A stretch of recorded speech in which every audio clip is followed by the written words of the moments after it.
Hey, what's up, everybody? It is another episode of Two Old Geeks, and I'm one geek. I'm Dell, and my friend is the other geek, and he is Mr. Troy, aka Comic Hey, Book Movie Collector. And this hey, is episode three.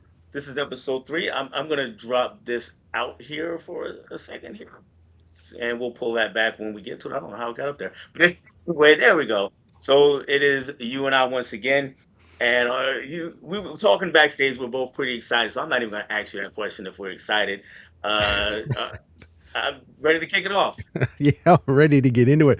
We've got so much, as we were just saying earlier. It's like we were like, oh, there's not going to be much to talk about this month, and then just in the last few days, it was just like this, and this, and it's like now we've got too much to talk about. So we're talking. We may have to speed run through the whole lot just to get Yeah, through yeah, everything.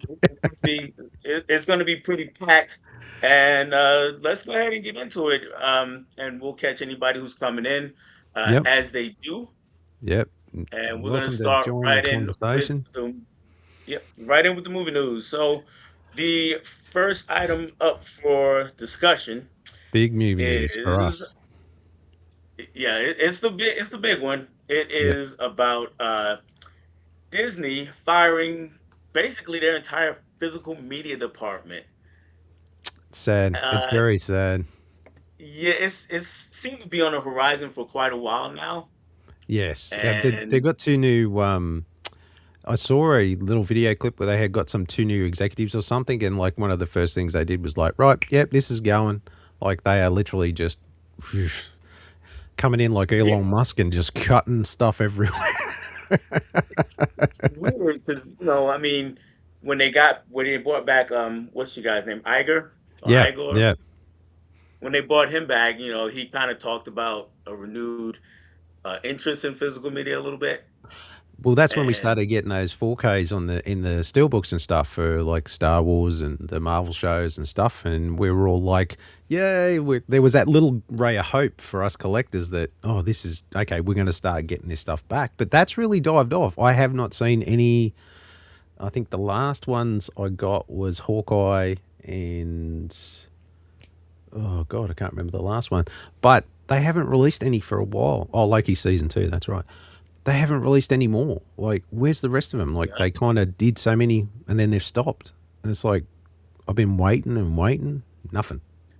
yeah. So I mean, what did that they did that for what about a year roughly, more or less? Yeah, it'd be about 12 months, just shy of 18 months. Correct me if I'm wrong. But yeah, I was kind of like, it gave us hope that we, even if it was going to be in this premium format and it was going to be like all these special bits and pieces, and okay, it was going to cost a little more, right? Okay, well, at least we're getting them. So that was a Mhm. victory in itself. But the fact that they've stopped now is like, ugh, that's a bit of a worry. But from what I've read, they're looking like they're going to license it out to Sony. So Sony's going to pick up their physical media, and because they still do physical media, they're still pumping it out. So from what I've read here is that yeah, they've licensed it all to Sony. So I don't know when that's going to happen, when we're going to see that start rolling out, because they want to obviously save money.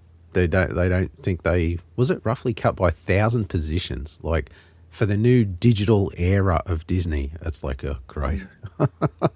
So yeah, they're really doubling down on the old Disney Plus and stepping away from, when you think about it, that old school like the VHS and DVD, like all their Disney Collector Club and all that sort of stuff. Like, they were the leaders in that stuff, and they're really just like, nah, bugger it. We're moving with the future. It's Yeah. leaving that in the On the one dust. hand, I could understand it from their point because they're all about the bottom line and it costs Yes. money to manufacture this stuff. But on the other hand, licensing out to Sony is a great start. But I mean, there's so much more that could be licensed out because does that include all like Touchstone stuff and is it Fox that they also Oh. own their media Yeah, stuff? yeah. Well, that's it. They own a Sony. lot of IPs. Yeah. Right, and if it's not included in Sony, I mean, this is a point where if I'm Disney, I could just be sitting back and collecting cash by licensing out all these movies. there's an So audience out there. It's just up to whoever wants to put the time and effort in to produce it and put it out. And you're right. They can just sit back, do nothing, and just license everything out to everyone and just watch the checks roll in if they want to. yeah, yeah, Like, because I mean, I know all these little boutique labels would kill to get their hands on some Disney like merchandise. yeah, Criterion, Umbrella, all those sort of ones that we all collect ourselves. Like, can you imagine? Like, if the Disney Yeah, was like, okay, we've put the okay, who wants it? They'd be fighting over it because they know yeah, they can yeah, make some serious money out of it. yeah. 'Cause, I mean, there's so many movies out there that they have control over that just kind of sitting in the warehouse or wherever they have it stored Exactly. that they could be collecting money from. Yeah, that's right. It just like for the so-called cash-strapped Disney, as they claim to be all the time. It's all about bottom Yeah. line. Like, I mean, there's money to be made. Like, like I just sometimes I just don't get it. Like where their And I heads and at. I and I don't. I mean, I'm the last person to shill for a big corporation to make more money, but hey, it's there. It's Yeah, like, hey, it's something we want. It's something physical and tangible that we want to get that we love, and so you don't mind spending it. True, yeah, you don't want it to go to these mega corporations, but then in saying that, I'd love for these boutique ones to pick it up and support them and keep yeah, them rolling if exactly. they can get the licenses. Yeah, so I don't know. I guess we'll just have to sit on this one and see what how this pans out because there's a there was a whole other thing too about it. It wasn't primarily just the physical media; it was some other departments in Disney as well um, that they were kind of shooing off, and they're doing the sad thing where they're putting their money into AI and stuff. So it's all about cost saving. So visual effects people are getting let it go and all this sort of stuff because they may be able to do it with AI cheaper and all this sort of stuff, which is a sad thing, like that's AI is still not where it needs to be for them to get rid of people like that. It's a bit of a worry. When yeah, some technology not being where it needs to be has never stopped anybody before. Yeah, true, but So, it's yeah, it's worrying that they're putting all their money into a technology that still hasn't really reached where it needs to be to do that, but they're just like, nah, screw it, we're going to get stuck into it, and it's like, ugh, this could yeah, only be their justification, most of these companies now, but we're kind of getting in on the ground floor. We don't want to be left behind. We want to yeah, be ahead of true. the curve. All those kinds of things. So, and hey, I can get rid of all these salaries that I gotta pay, That's right. Yeah, and yeah, that's the way they think. Unfortunately, it's pretty yeah. rough. It's Um, about the shareholders and not the audience. That's right. exactly, exactly. We do have a couple people that have popped in, and one of my favorites, hey, Caprice, says hello, my darling, and Hello. and we also have Adrian James. Adrian, did you add some numbers? Hey, what's going on, Adrian? So you got now he's Adrian James 3815. I'm curious if there's any significance to those numbers. I don't know. And we just got Capri saying hello to Adrian. All right. So next thing is a little more fun, I think, to talk about because this is something that we grew up with, and that was the Miami Vice TV show of Yes. old. In the 2000s, there was a movie with Jamie Foxx and Colin Farrell, and now we got a new Miami Vice movie with Michael B. Jordan and Austin Butler playing the lead roles. Are you excited for that? Well, this is the first I've heard of it. When you sent it to me, I'm like, oh, okay, so we're really trying to flog this dead horse. You would have thought they learnt from the first time. And like, I really thought Jamie Foxx and Colin Farrell were probably a good choice, but I don't think it was quite the Miami Vice we remember from back in the day. That's for sure. Hmm. Which makes sense. They always try to take him in different directions and stuff, and I get that. Michael B. Jordan, yes, I'm on. Yep, he's fantastic. I'm all for it. Austin Butler, I don't know. I feel like that's an interesting choice. Not quite who I would put across from him as your Don Johnson character. Like, I forget the names of the guys. Crockett and Oh, Tubbs. that's it. Yeah, yeah. Yeah, I don't know. What are your thoughts? I'm not sold on Austin Butler. You know what? I was in that camp too, and I saw him play Elvis, and he was great as Elvis. I didn't much care for the movie, but I thought he was great as Elvis. Mm. And then I watched the movie that came out last year called Caught Stealing, Oh right, yeah, yeah, and I thought he was really really good in that.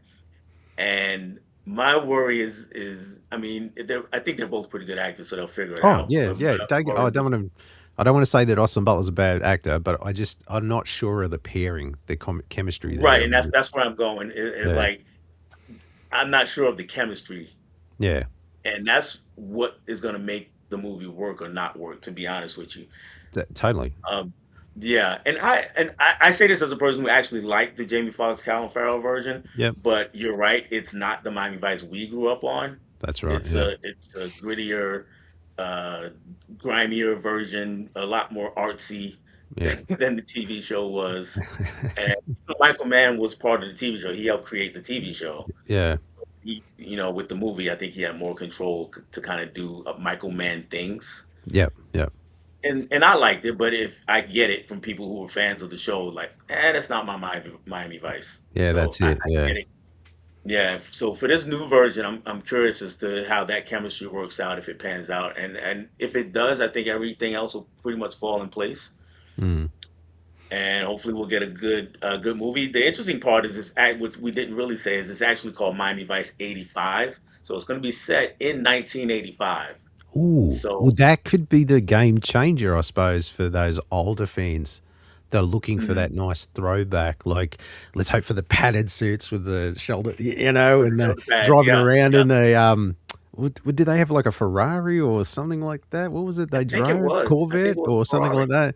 Like it was just like I've seen little things online every now and again about it, and you just like, my God, that thing just oozed that late 80s to a T. Like it was just like if everything you love about the 80s, it's there. Yeah, yeah.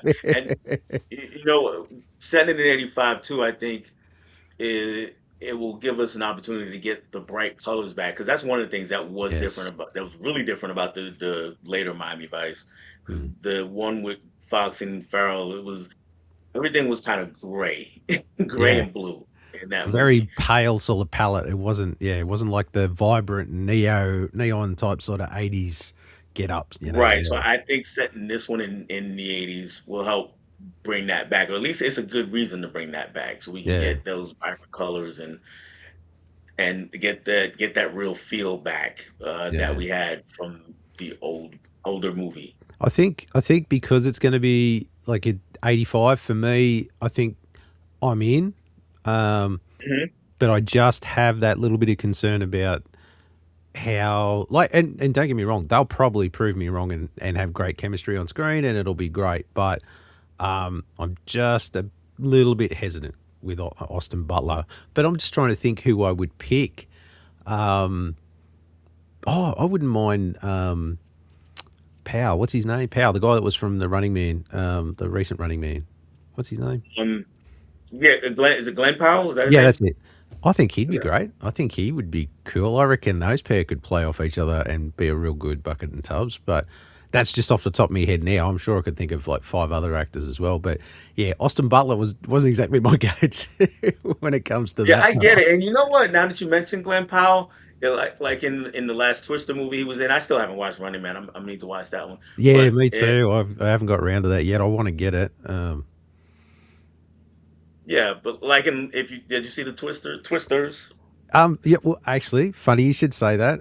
Only about 3 or 4 nights ago, the wife had it on Netflix watching it when I come home from work and hopped in bed and watched half of it with us, which I hadn't watched it before. And he's as charming as all buggery, old Glenn Right, Powell. right. That's what I was gonna.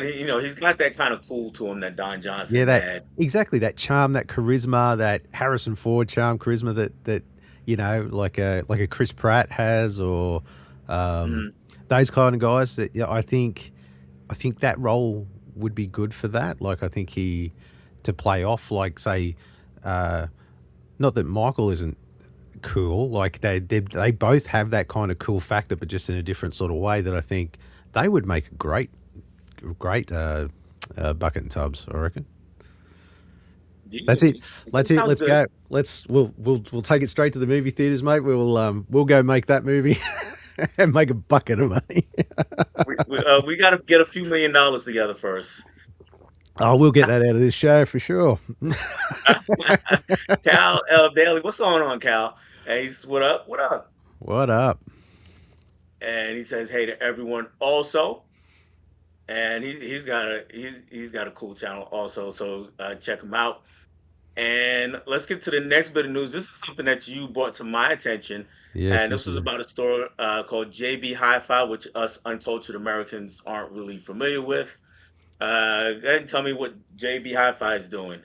So, just to give my American friends a comparison, JB Hi-Fi is kind of like what your Best Buy is over there, a similar type of store. I've heard people that have been to both say that they're very similar in style. So JB Hi-Fi was primarily our go-to store here in Australia for physical media, records, vinyls. It They built their reputation on selling, hence Hi-Fi was on selling CDs, music. That's how they started out. Then of course they've branched into pop culture stuff, white goods, to you name it. They do a bit of everything. Well, there was a YouTuber who went viral, at least here in Australia. Um, he went to his local JB Hi-Fi like he usually does, and he films, goes in, and does his like walk around and saying, "Oh yeah, look, this is what's come out. This is what's come out." Well, he walks in, and there's literally "Do not cross" tape across the gondoliers where the all the stuff is, and the shelves are just empty of where he went to go for his physical meter, and he's like, what the hell happened here? Like, and one of the staff said, "Oh, we're getting rid of it. Like, we don't do physical media anymore." Just devastated. His local JB's just like cleared out just overnight one day, and they just went, "See you later." So he did a video on that while he was there, and the thing just went viral here in Australia. It was on every news channel, and it just went off.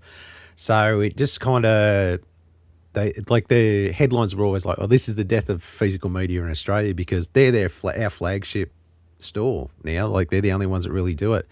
But turns out it's only select stores are doing it because they're not seeing the return on items. So, for instance, they say, "Well, we can have a DVD here, and we'll sell one of that a month, and it's taken up X amount of shelf space." Where we can have a pop vinyl down there that we sell six of that takes up the same amount of space. So why don't we have more pop vinyls, or we we can sell more TVs, or we can sell more of this. This stuff isn't moving quick, so it's taking up shelf space. So now they're just shifting it all online. Some places still do. Luckily, my local JB, which is about 15 minutes away, they still have physical media, thank God. But who knows? For how long? I don't know. A lot of the stores are starting to go to this online route. So scary. Yeah, that is very much like what Best Buy did, and really Target did that here in the U.S. also, and it didn't get as much publicity because I think Best Buy was first and open about, hey, we're getting rid of it now, Yep. and Target kind of trying to slid under the radar a little bit, but Best Buy, they even pulled it off their website. You know, they stopped selling it online for a while. They bought it back since. I think they still sell online now. They sell Yep. online. But what was happening in Best Buy and in Target, and it's still kind of happening in Walmart, is, and I'm sure this was the case with JB. You go in and you had this pretty good size section, all right, and in Target, in Best Buy, it was like 4 or 5 rows Yep. of physical media of movies, and in Target, it was 2 or 3 rows, and same thing in Walmart, 3, 4 rows in Walmart. And then it was like, okay, now it's 2.5 rows, and now it's 2 rows, and now it's 1.5, and now it's just one, and now it's just an end cap. And well, it's gone. And that's what's happened here. And really the only place to shop for physical media new, even here in the States, like on a consistent basis, brand new, is Walmart is the biggest one. And then I know Barnes and Noble can be a bit pricey. Yep. And so those are really the two big places. There's some local places here and there around the country, but those are the two big places nationally. And Yeah. yeah, at Walmart, it's collectors have kind of a love-hate relationship with Walmart because one, when Best Buy got out of it, Walmart was supposed to pick up on all the steel books, Yeah. and they went strong on that for about a year, year and a half, and now it's hard to find them there, at least in some Walmarts. It's kind of hit and miss. And now, if you go in there, there's like one end cap that has Blu-rays and 4Ks on it, and then the rest is pretty much DVDs. So, and there's nothing wrong with that, but I know a lot of collectors, they're looking for the Blu-rays and the 4Ks rather than the Yeah. DVDs. So Yeah. they're kind of doing that, and it's pretty sad that it's that way. But specific to you guys in Australia, um, this has kind of been like, one thing after another, because we were talking about Disney a little bit ago. Was it a year? Was it 2 years ago when they Yep. decided they're not going to sell physical media in Australia anymore? Yep. That's it. It's they have not released anything here since. Like, um, for me to get my Marvel movies, I just get them through Amazon, and usually I get them through Amazon in the UK because they're usually more compatible with our stuff. We're in that Hmm. same region, so that's a saving grace. But yeah, I've got to pay extra, obviously, to get it from the UK. Right. But I still have an outlet, even if it is halfway around the world. But at least it's still an option for us. But going back to what you were talking about, like with your targets and stuff, we had we have like your Walmart, we have Kmart and Big W. So they're like our major chains that are very similar to Walmart, and they used to have decent layouts and stuff. Oh, and Target, we got Target here as well, and all three of them, all roughly around the same time, just gradually dwindled, like on the quiet, just gradually dwindled it to the point that they had like a just that they have like a rush out sale, clear everything out, then the shelves are gone. No one sort of noticed. It just happened. All three stores did the same thing, just stepped away from it all quietly, and I think that just left us with JB and the couple of specialty stores around to get stuff. So for us collectors, JB's the only place we can go.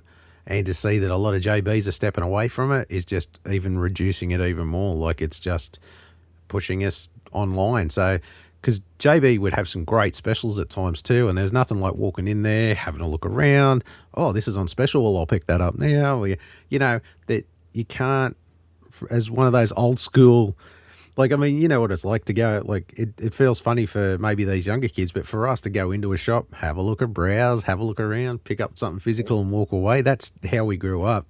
These kids nowadays just buy everything online. Like, they don't want to go out anymore. Yeah, yeah, yeah. They don't know the I fun. was, yeah, I was. This is a little bit off the topic, but I was talking to my daughter. My kids are all in their 20s, and I'd tell them like the different the mute, like we were talking about music, not movies, but it was like, the music that they have now is so much more disposable because you buy it with a click, or you don't pay for it at all and just listen to it. Yeah. And if you don't like it, you don't like it. And if you like it, you great, but you're probably not going to listen to it as much as we would. Whereas, when you got it physically and you had to go to a store to get it, especially when we were younger, we had to save up money to go buy something Yes. and get it home, put it in the player, whatever it was, whether it was a movie, a TV show, not a TV show, but a movie or CD, whatever it was. Even if you didn't like it that first time, you were willing to go back and give it another chance and kind of sit with it a while because you worked hard for it to get it. And if you did like it, you were playing it all the time because, hey, I went and got it. I can't hear all of the tracks that I love from this just by listening to radio or just by clicking on my phone or laptop or anything like that. And another So, thing is too, like, think of how significant a cover was, say for an LP, right? Because mhm, we didn't have the internet. There wasn't, like, you may read the occasional magazine review of music or something like that. So you're literally you're flicking through the LPs and you would pick it up and you look at it and you're like, okay, this looks cool. I'll yeah, take a chance on this because you don't know. You just don't know what's inside until you get it home. You never watched it on this, or you never saw it on that, or whatever else. You'd have to take a chance and go, Okay, this artwork's got me right. I'll take it home and just hope for the best. Yeah, really. And I'm glad you mentioned the LPs because it was so many albums that I put on and opened, especially if the album opened up, because they didn't all open up. But That's if right. they opened up, or if you slid out the sleeve and it had the lyrics on it, or whether it was printed inside, Yeah, oh, I was in heaven right then. I'm playing the songs and I'm reading the lyrics along with it, so the song almost became part of me.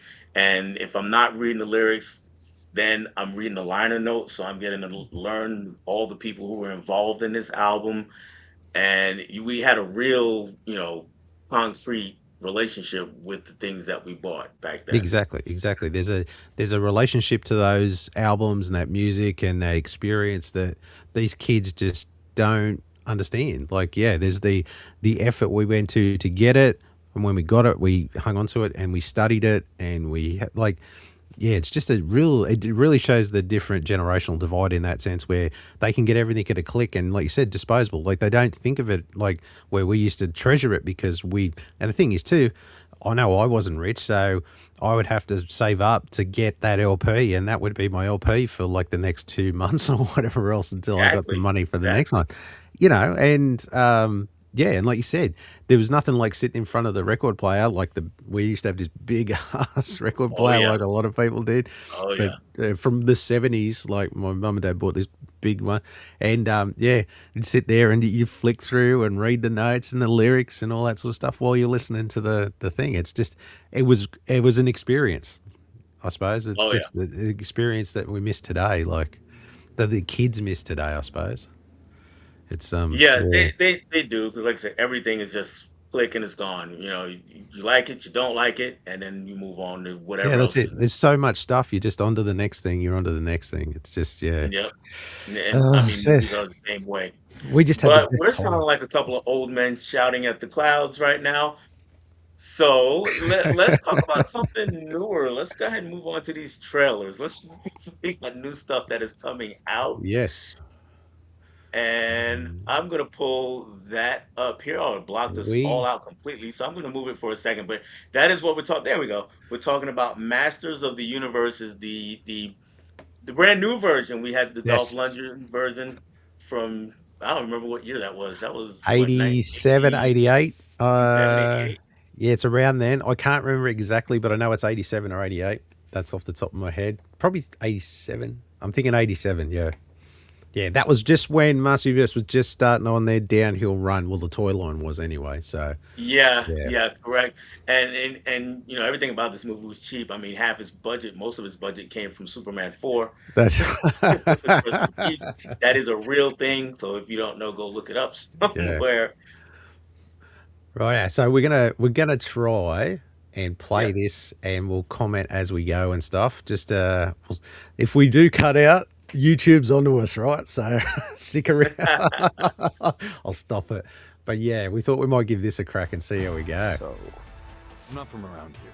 The stories you're telling, Adam, that you're stuck here until you find this magic sword. This obsession with nerd stuff and I sword love how things, they you're are freaking people kind out, of. especially This is Daryl. very much a sort of nod to the God, I original hate movie too. Daryl. The whole he's on Earth I sort of know thing. it sounds crazy, But I like the but fact that that there's sword more of a story to it. is gonna That show like me the way home. he left, Eternia is destroyed. He's come back to save Eternia. I think that works as a better story. Yeah. I know most Yeah. of I'm you looking at this don't kid that they remember got me, playing as. I don't know. but I But know that's maybe Yeah. because I don't really know him.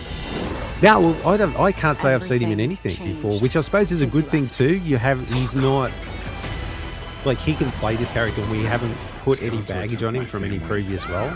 and he destroyed our world. What do you think of It's Skeletor? not my fault. I know how it feels to fail. Hey. That's your chance to stand tall.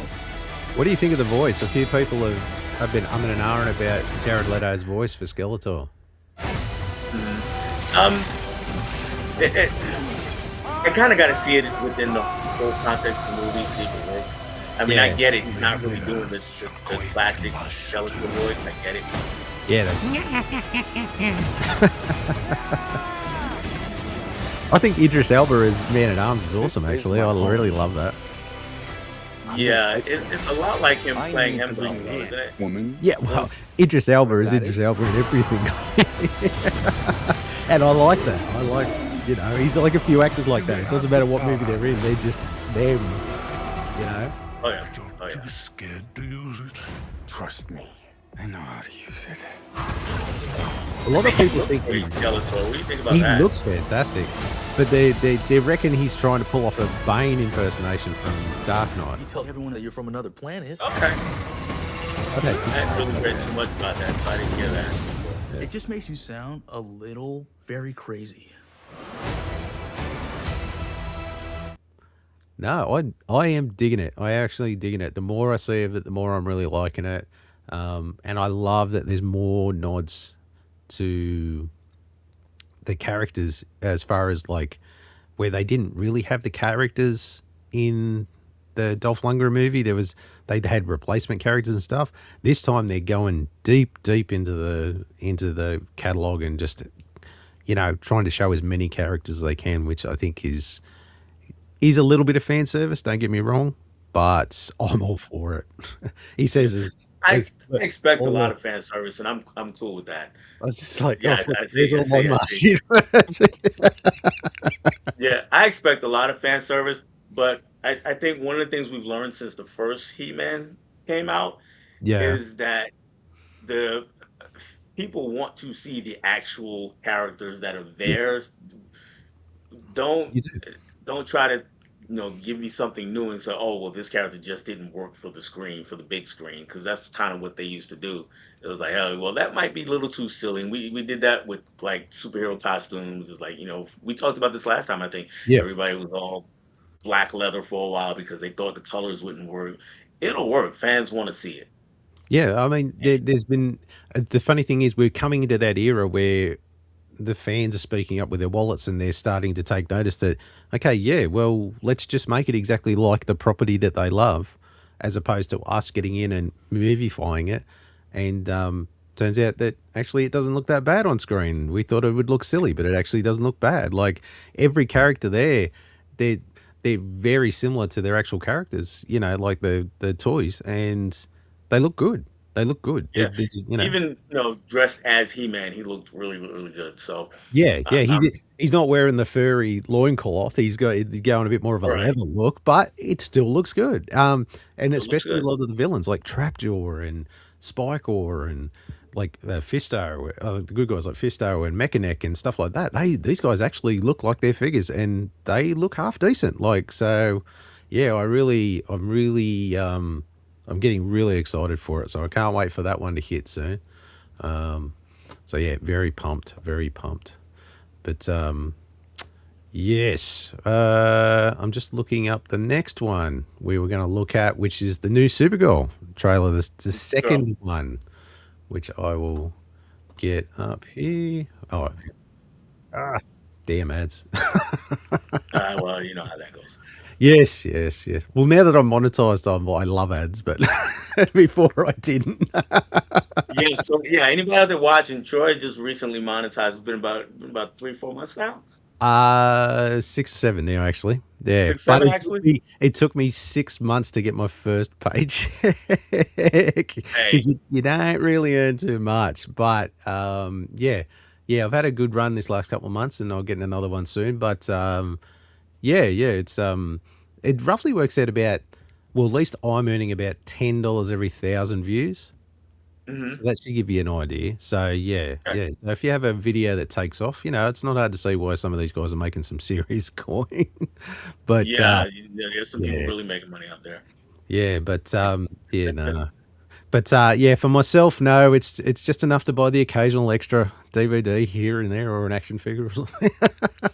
Yeah. Nothing Hey, too hey. serious Every yet. little bit helps, right? That's right. That's right. When your collection grows like mine, it's yeah, every little bit helps. Rightio. So we got over the ads. Let's have a look at Supergirl. Oh, You might be there coming we go. back. I'm just worried that you're not going to find your stride here if you keep going off-world all the time, Kara. I'm worried you're not going to find your people. Yeah, well, that's the thing, Clark. I have no people. He's got to think for this dog. This movie really revolves around the dog. Yeah. I noticed about this trailer Home is compared wherever you to are, buddy. the last one Yep. and even the end of the movie Superman. It's a lot less silly. Yeah. But this, it's Crypto and funny I at because least have each other. this one's all about her getting, like, the dog gets Honestly, shot, gets I sick, thought we were and lucky. she has to get an antidote to save his life. I'm like, this is very John But Wick. look, home is my Yes, destination. I was thinking that also. Got my dog. I gotta Yeah. get back. Here we go. What can I do? Yep. The Brickens carry the antidote on that person. So she's like, right, that's it. He has 3 days. I'm out to take them all You out. cannot give up on me. We got that idea. He's got Crime 3 of the days Yellow to Hills. save Crypto. Murdered Yeah, my so it's innocent just like family. this one man, one woman revenge tour. Yeah. Just do what I say. But we get a little more of a Yeah, character here. don't die. This does not look like this We is knew gonna that she end was well. from For you what guys. they've shown before, but I think it's kind of needs to hit home a little bit for everybody. Yeah. Stop. You're hurting my head. God, he looks good, doesn't he? Guy. Yeah. Jason Momoa looks great with Lobo.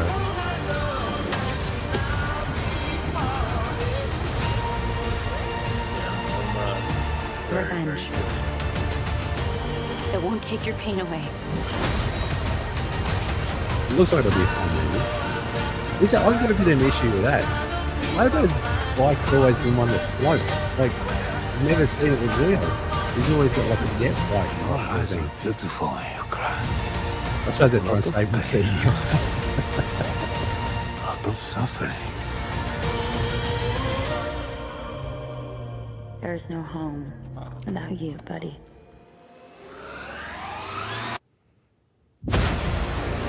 If Crypto gonna run all through this universe, that's where we're getting at. Aren't you the ditz from that dive bar? Funny. That's what I've been calling you. Touche. Yeah, that was the line. That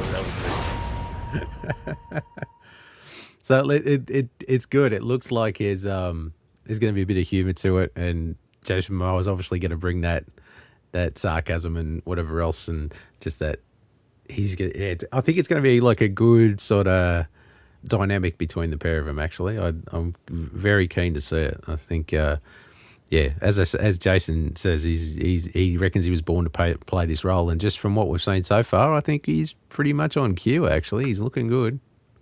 Yeah, he's one of those guys that I don't know. Like, I wouldn't want him if I'm trying to do some kind of big, Oscar-winning kind of movie. But but he's got a persona. He's got tons of charisma, and the women love the way he looks. Just throw him in there. And some blokes, let's not be sexist. And some blokes. Blokes too. But yeah, like going back to Idris Elba, like Jason Momoa, he's Jason Momoa in everything he plays. Like he's that same character too. He's got that charisma that, he just doesn't necessarily define his portrayal. It's like that's what people hire him for. I want this Jason Momoa character. So yeah, no, it's it looks good. It looks good. We've got some cracker movies. Honestly, I was just looking up what we've got coming out soon, and fair dinkum, we are blessed this year with some great movies. And another one I'm going to get up is the new Street Fighter trailer, which also looks awesome.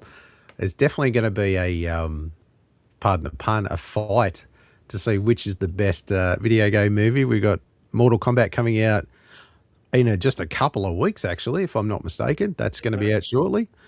And then Street Fighter a little later on October 16th, from what I see here. So, it's definitely the fight of the video games this year. But they're going all out with do it. I love how both of them are really leaning heavy into like what we talked about, portraying what's in the game almost exactly, not trying to do anything too movie-fied. It's like literally. Here we go. Because they all look exactly like they do in the game. Fantastic. They do. Gathered here are the world's best I know they. fighters. I've heard a few people say, "Oh, what's his name? Dashamel, the guy that plays Iceman. Oh, he's not big and whatever else." I don't necessarily think he has to be. Yeah, I think he can still be quite intimidating as that character. You're not a warrior anymore. You're a sideshow. What's up, MTV? I'm Ken Masters. I love that throwback to the game. Who are you gonna show? The path I'm on now is not one of combat. Definitely going to be a lot happening in this movie, that's Maybe for it's sure. Ken's turn to be This is one champion. thing I'm thinking of. How are they going to balance all the characters? There's a lot of characters to juggle. Yeah. How did you find me? I mean, clearly we've got Great to find Ryu on a champions. redemption run type sort of thing, or come Even back. if they're He's on lost. his redemption run. Sorry, Ken's on a redemption run. He's on a comeback run. They're clearly they're the two main protagonists. I think everyone else is just supporting cast. Good to see you, All old friend. together.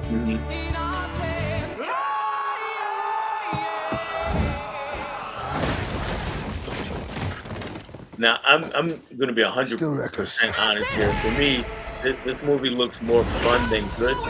Yes.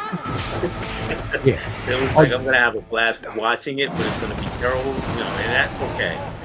I'm not looking for a Martin Scorsese type of script. Exactly. I'm definitely looking for this non-stop fighting and puns and all that beautiful Yeah, stuff. yeah.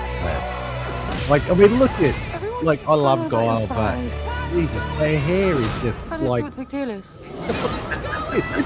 too extra. I say it looks like it will be better than the Van Damme. Oh, yeah. It wouldn't be too hard to get above that. That was a pretty low bar. What is Cody Rhodes is not doing? What was the rumor? $10,000 worth of cocaine a week on. Yeah, it did. I actually saw that one in theaters way back. Baby. It's Jason Momoa again. I'm positive that a fireball came out of Ryu.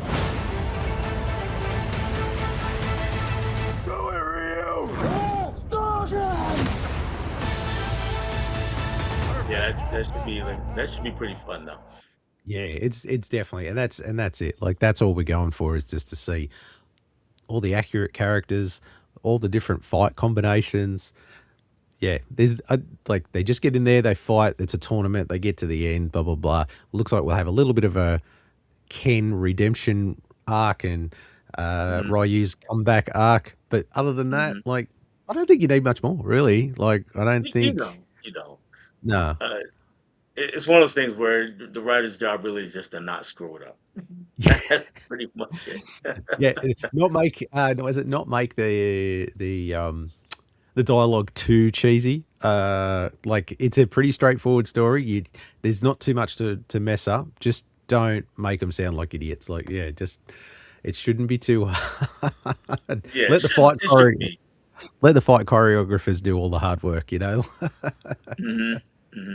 But yeah, no, it And does. if they do that, they'll be fine. It just looks fun, colorful, over the top. It just, yeah, I think if you take it at that value, then you've got nothing to worry about, I think. Yeah. Next one we got up. Ooh, something a bit more scary this time. We got Clayface. This looks interesting, this one. This is only a teaser. Right. This is just a teaser for this one. But you know what? When I saw this, you know what I thought of straight away? Darkman. Ooh. Yeah. It's very similar. I see it now. Yeah. But this is definitely. I didn't think of that because this is much more horror tinged. Oh yeah, it is. But like with the mask, like the bandages and all that, I just went straight to Sam Raimi's Darkman straight away. I was like, oh, hang on, this is very. But yeah, this is going to be a little more hard-hitting than that. Just from the teaser, it's got that real. what do they call it? I That I felt that. body Um, dysmorphia. What are the, I don't know what that horror genre is. Where it's all like, yeah, like that. yeah, like I said, when I saw this, I know I'm more of a horror guy than you are. So when Yeah. I saw this, I was like hooked immediately. So this is I'm really excited for this one. Actually, one thing I saw which was kind of cool is that uh, people were that last scene where he's got his face covered. People were like, Hmm. "Oh, he looks like the Question." Hmm. I thought that was kind of Hmm. cool. He kind of does. Like That when he was just cool. gets that clean slate, you're like, you put the little fedora and trench coat on him, like and you've got the Question Could be, right yeah, there. Yeah, yeah, I it thought could that was be, kind of yeah, cool. Yeah, it's amazing what people see, and once I saw it, I'm like, bugging me dead. You're right too. That he does. He would look like he'd do a good Question. yeah, But yeah, there was that body horror type sort of genre. What is it? yeah, Mutilate, something like that. It just like you just to see him when he's screaming and his like his mouth's covered and all that yeah. sort To of be like, kind of. oh yeah, it's just ooh, Hmm. oh, gives me the heebie-jeebies. But yeah, I think but it's good that they're going in a different route though. Like where it's good that they're covering different genres. Marvel are pretty much doing exactly the same thing across the board where James Gunn's kind of come in and going, right, we're going to do a bit of this, we're going to do a bit of that, we're going to do a bit of Yeah, this, just like the comic books are. And he's right, the comic books are not all the same. Comic right, books have right. different themes. So it's kind of good to see that mix of stuff. So they can all be tied together, but they don't necessarily have to be the same type of film, which I think is really, No, it's definitely going to make, I mean, um, at the end of the day, even superheroes, they're representative people, and you can kind of stick them in whatever genre you need to, as long as you can make it work. yeah, that's right. I think that's the universal attraction of comic books is you can do any character in any genre and any theme, any story. They're so diverse when you think about it. You can really do anything in comics, and there's always going to be an audience for whatever it is. Like, yeah, there's so many different things out there in the universe. It's yeah, so I think James Gunn kind of putting that to the DC universe, I think is actually a great step. It just broadens your audience as well, too, giving everyone a different option as well. Like for horror fans, like this will be a great one to bring horror fans in. So Mhm. where Supergirl will bring in that sci-fi might, and you know what I mean. It's. I think it's a stroke of genius myself. But anyway, Yeah, uh, I mean, if even just look back, at the MCU. I mean, they didn't do horror, but you got Captain America, like the Winter Soldier was a yeah, spy thriller, kind of like that, and then Thor was kind of a fish out of water story, with a lot of mythology to it, and so on and so forth. They went down different paths with different characters. Ant Man was kind of a straight up comedy kind of kind of deal, yeah, yeah. Oh, and heist one. They call it a heist movie. That one, the Ant Man. yeah, that's also a heist movie, yeah. And so you can do different things with different characters, and they did do a little bit of horror actually on Disney Channel. What was the name of the Oh, movie? Werewolf by Night. Yes, Werewolf by Night. Yeah. And I think that's the only one that kind of looked a little different. Like I think when you look at the Marvel movies, they all kind of look the same color palette, same this, same that. I Hmm. think that's where James Gunn's kind of going just that little bit of a route is that the movies all look different, even though they're doing different stories. I got like that looks a bit more dreary and horror-y, and it's not necessarily the bright and vibrant Superman. They're linked in the same Right. universe, but they look like two completely different films. Where the Yeah, Marvel, sometimes the blurriness isn't really there. They all kind of look the same, if you know what I mean. do. And Yeah. the interesting thing about Clayface, though, yeah, it's going along with the rest of James Gunn's vision, but it really feels like it belongs with the Batman. But Yeah. we'll see how it goes. Yeah, well, we'll see how they can like if any way connected or whatever else. But even still, it still looks good. Like I said, I'm not a horror fan, but I'm still interested to see how they do Clayface. I think that'll be definitely it's an interesting choice. That's definitely like out of Yes. all the characters he could kick off first, Clayface wasn't on my bingo card. That's for sure. No, no. And it's good though, because I mean we've got enough Joker stuff. Because that would be one. That would be the obvious choice would be something with the Yeah. Joker, and we've already got that. And next thing up will be who? I mean, Catwoman or Yeah. A Lex Luthor movie, or Oh, I got one for you. Let's have a Clock King one or an Egghead. Let's go. ooh, Uh, let's go deep on the 66 cuts. what King Tut? King Tut. There we go. King Tut. The King Tut. I love it. I love it. Right. Yeah. Off to the studio to make that one too. Right. Yeah. Once we Yeah. it's coming to you soon. I would not be surprised if that character does not see the light of day again. But who knows? Oh, you never know. With James Gunn, you never know. He loves pulling out those obscure. Like, who would have thought they'd ever see Mr. Polka Dot on screen?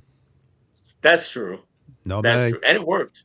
And It it worked. worked, and he was great. And Devo, he died. I wanted to see him again. Like, but he's not the character. Oh, same thing. Would never put him on a bingo card to see if he was going to be up. It's like, so yeah, he has that knack for really giving those obscure characters life, So it'd be so it's definitely interesting to see how this goes. But this has got to be the big one coming up, and I don't know what should I play. This is the choice. So we're going to play the Spider Noir. So do we go black and white? Do we go color? I love that there's two choices. I love it. Steve is here. What's going on, Steve? He says, "Hey." Hey, Steve.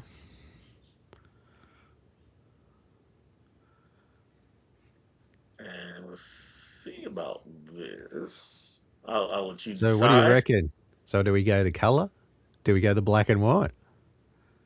I'm partial to the black and white, but it doesn't really matter which way you go. We'll go black and white because I have to admit, I think when I watch it, I'm going to watch the black and white one. I may watch the color one after, but I'm definitely going to watch the color because to me, that's what it's a. Oh, that's the teaser. Oh, hang on. Where's the black and white one? No, that's not it. Oh, yeah, there we go. Black and white trailer. There we go. I know I'd find it eventually. Because I think it, the black and white suits that noir style. Like, it really gives it that 1930s feel. I think what's going to happen with me is I'm going to watch it twice. I'm going to watch every episode like kind of twice because I know the people in my family, they're all going to be like black and white, and we're going to watch it in color, and then I'm going to go behind them and watch it in black and Color white. in secret. I'm going to watch it in black and white. Yeah, pretty much. Pretty much. I came here to offer you a job. Yeah, no, I think I'll be. I think that looks great. Oh, and I love how they are jam packed this thing with like 4 or 5 villains in this I thing, think you're braver than you know. all with different reinterpretations of their original characters. They're all not like our classic versions of them. They're all reinterpretations of this universe. I'm really glad they got Nicolas Cage to actually reprise the role. Yes, Ever since Ruby I died. honestly think this is going to be a bit of a hit. I really think. We're chasing I know he's ghosts. sort of been just lulling around. I think if this is as good as it looks, he could sort of reignite his career a little bit. I think. I hope. That's a great shot right there. Oh, there's a lot of great shots in here. Oh yeah. They definitely do it justice. It really has that noir feel too. One of those great serial movies that Is the point? Is the Yeah, best show in town. really kind of pumped up with it. What happened to your face? I walked into a door. I don't know if it was the comment because I don't remember if I watched it on this How many channel or times? whatever, but Yep. in one of the in whatever I watched it, somebody had made a comment that there's no CGI here.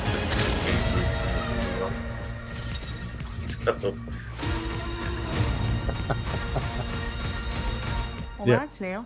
Yes, it sounds crazy, I know. Well, there's a bit of the Cage we all know and love. Right at the end there, he Oh, just yeah. gets that. Oh yeah. I like the whole way through it. You're like, wow, he's really going He's really doing a good. He's doing nice. And then there's that little bit of Cage just sneaks through at the end there.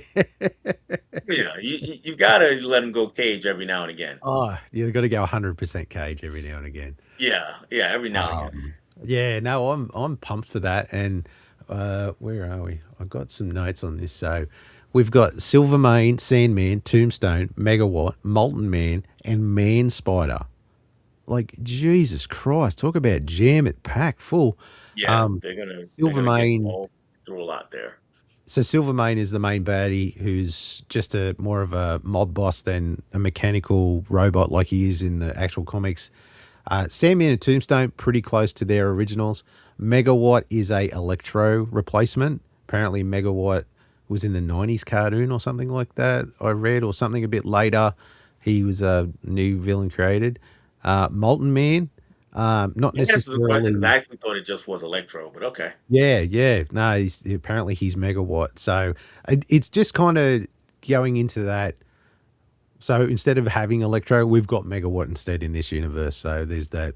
It's same but different type sort of thing. Molten Man, that's the guy that's on fire in that shot Right, there where he's pulling the thing. He's not molten red like lava like the guy in the comics, but right. he can set himself on fire like a Human Torch sort of thing. And this is the interesting thing. You see, there's that part where there's that spider monster, which they're saying that's Man Spider. Mhm. They're saying that that's how he got his powers.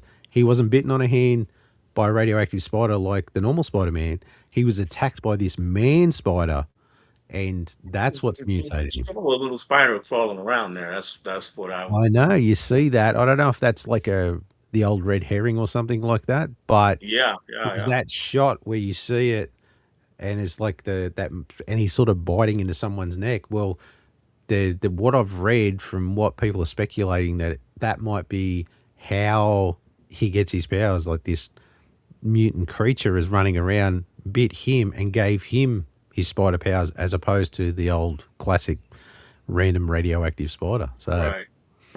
something Well, just so same what but what do different. you what do you think about? It looks like he's got organic webbing. What do you think about that? Oh, yeah, that's a throwback, obviously, to Toby Maguire, I suppose. But I don't know. I think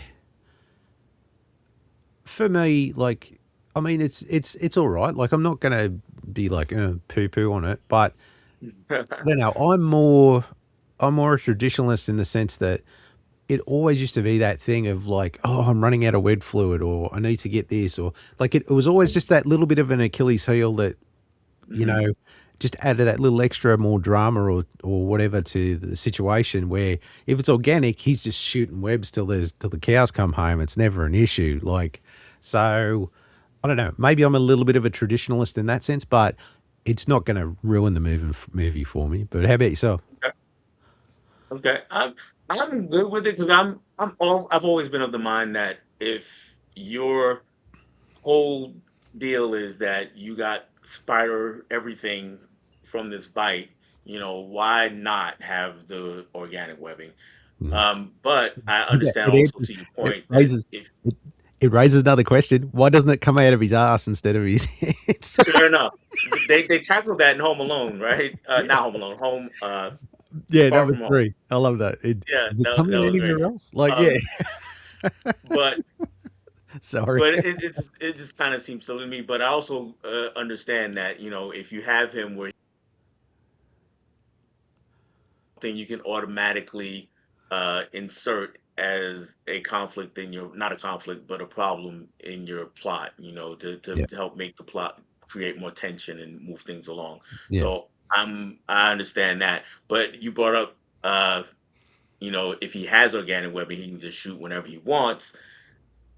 Now I'm going to take us off of Spider Noir a little bit and bring us to the new Spider-Man movie coming out in a few weeks, Yep. where it looks like we're doing kind of the Spider-Man 2 thing where he's gonna have some trouble with his powers. What do you think about Yeah. that? The existential crisis, as I think Toby Maguire called it in that No Way Home, where he's like, No Way yeah, Home. That's why did I yeah, get because the he was wrong? saying what was it? Because he was saying about how he had a problem with these organic ones because he was having an existential crisis. So, Right.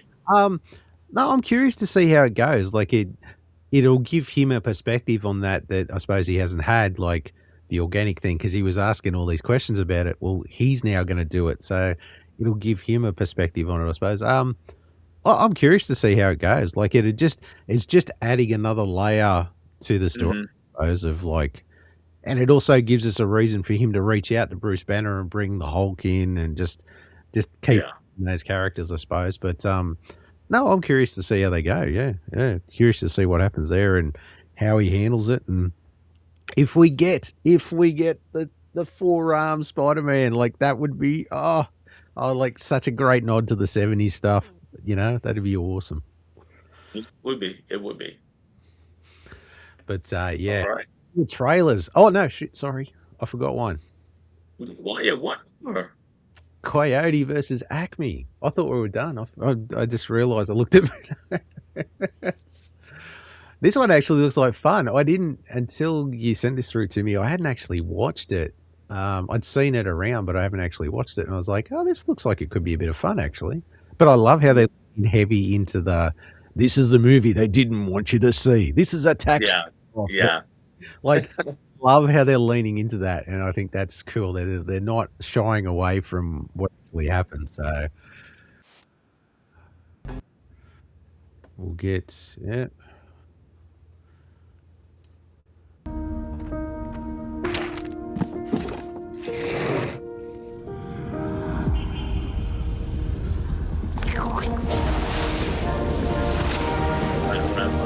Oh, okay.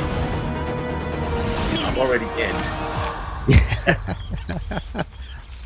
I grew up watching so much of Coyote.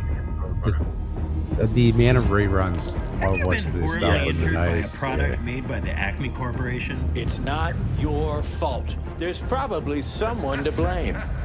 Name of the case is Coyote versus Acme. Wile E. Coyote. He is reckless. We all know who's responsible, and all of his injuries are self-inflicted. You've been settling Acme cases for years. I could probably get you $250 for that. This is your opportunity to really show people what you're capable of. These companies think they can do whatever they want. We're sick of it. Acme, hack you! Nothing to see here. Kind of got a real We really have Roger nothing. Rabbit.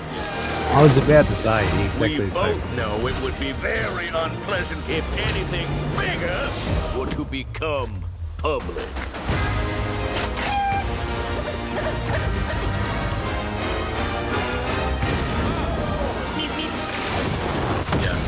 My only concern was I don't want them to lean too heavily into that court case. What is up? Yeah. Give me plenty of Road Runner The Acme Coyote Corporation action. is releasing this film for account purposes only. We do not condone any of the storylines depicted. I'm supposed to be talking to it, and I'm just sitting there just like Yeah, oh, it's great. It looks fun. Yeah, I was just like, oh yeah. Well, just takes me back. Yeah, it's so good. Absolutely.